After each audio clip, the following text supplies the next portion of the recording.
Bismillahirrahmanirrahim. Assalamualaikum warahmatullahi wabarakatuh.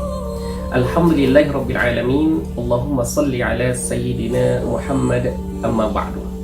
Sahabat-sahabat BioNews TV yang berbahagia, sebelum Abraha beserta pasukannya ingin menghancurkan Ka'bah, sebagaimana Abdul Muthalib mengatakan bahwa Ka'bah itu memiliki Tuhannya sendiri, dan Tuhan itu yang akan menjaga Ka'bah itu.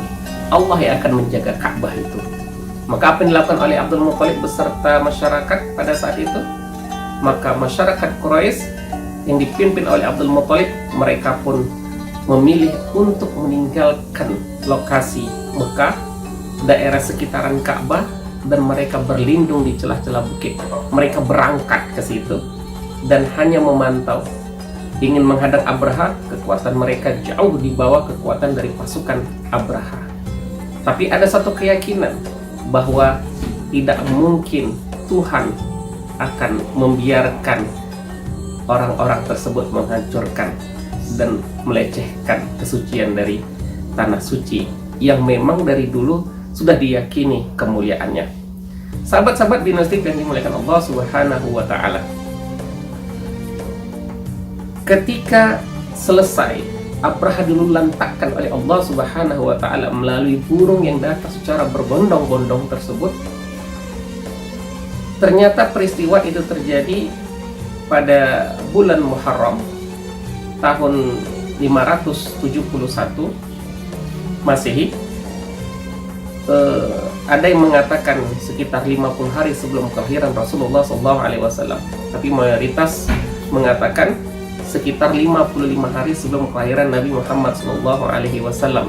Maka dengan itu disebutlah untuk mengingat kapan kelahiran Nabi Muhammad, dilihat sejarah apa yang dekat kepada peristiwa itu, yaitu peristiwa datangnya pasukan Abraha beserta gajah-gajah, sehingga kelahiran Nabi Muhammad SAW disebut dengan tahun gajah. Kebiasaan orang-orang Arab selalu mengingat suatu peristiwa itu ya dihubungkan dengan peristiwa besar yang terjadi pada saat itu.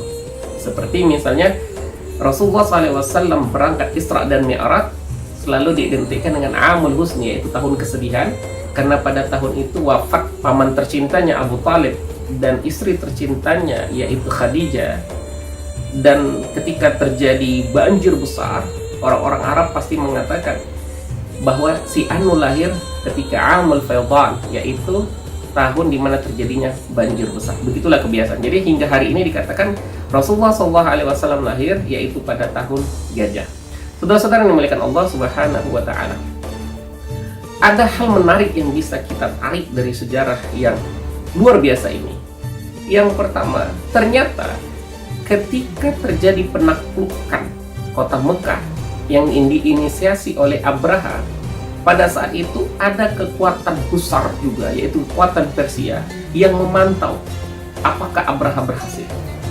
Di samping sisi lain, Najasyi ya,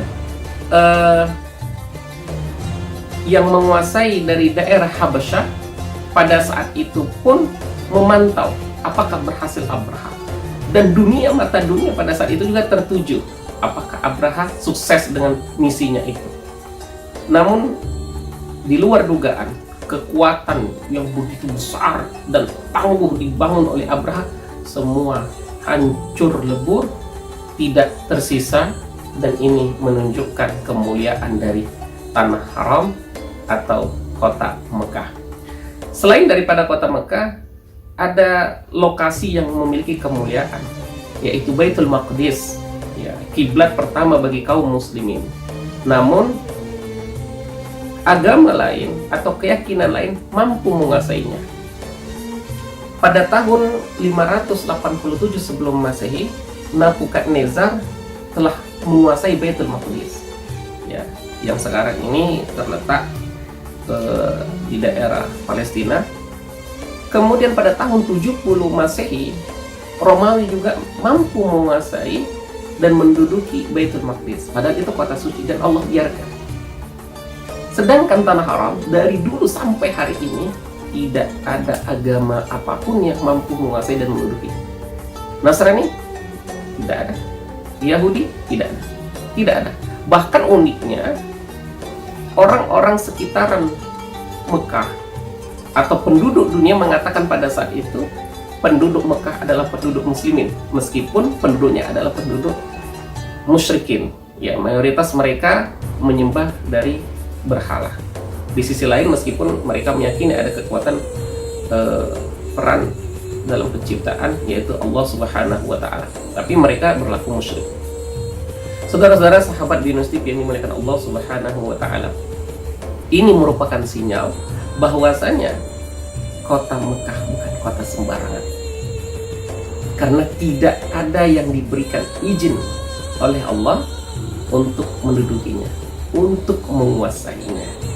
Maka setelah peristiwa tersebut, orang-orang dari Persia langsung datang ke Yaman, begitu juga dari Habasyah, mencari tahu informasi dan lain sebagainya.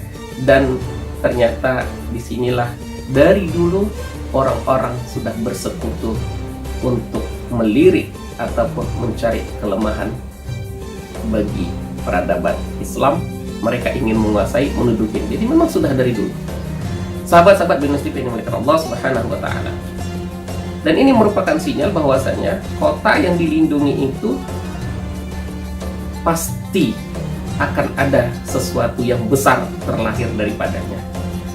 Dan itu terjawab dengan kelak kelahiran Nabi Muhammad Sallallahu Alaihi Wasallam. Sehingga ketika Nabi Muhammad Sallallahu Alaihi Wasallam dilahirkan, kemudian disitulah ada keyakinan bahwa inilah ternyata hamba Allah yang ditunggu-tunggu kedatangannya. Menarik sekali cerita ini. Nanti akan kita lanjutkan pada pembahasan yang akan datang. Assalamualaikum warahmatullahi wabarakatuh.